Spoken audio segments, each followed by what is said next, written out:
Bonjour, bienvenue sur cette deuxième petite vidéo.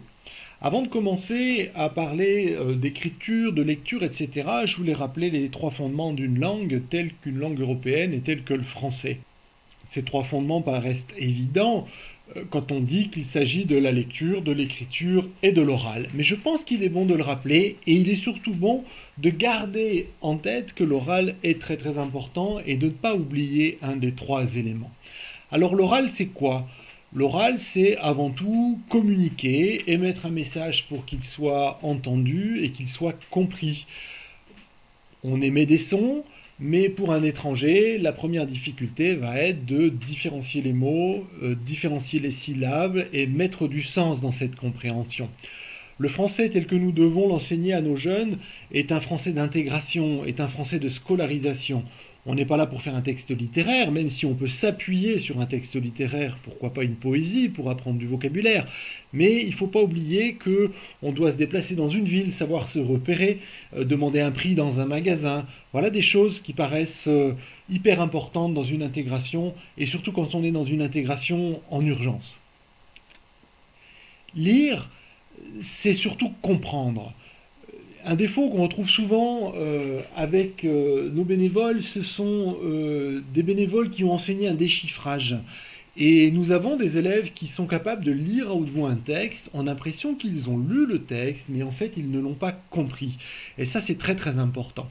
Et quand on parle de lire et comprendre un document, on peut se baser sur autre chose que sur un texte littéraire. Une fois de plus, un texte littéraire peut être une base pour un travail, pour un thème, pour du vocabulaire, mais il est intéressant de lire autre chose, de lire un plan, de lire une image. C'est déjà passer d'un codage à de décoder une information.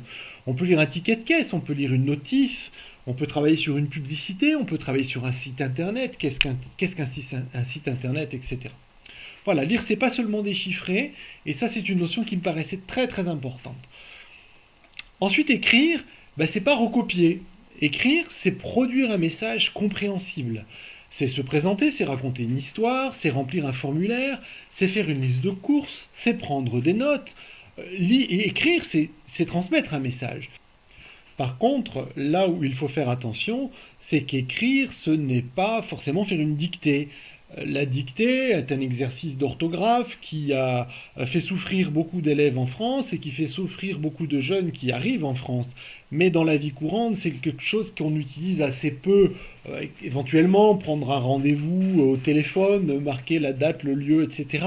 C'est quand même quelque chose d'assez rare. Par contre, il faudra être capable rapidement d'envoyer un message, de faire un SMS, de prévenir une absence.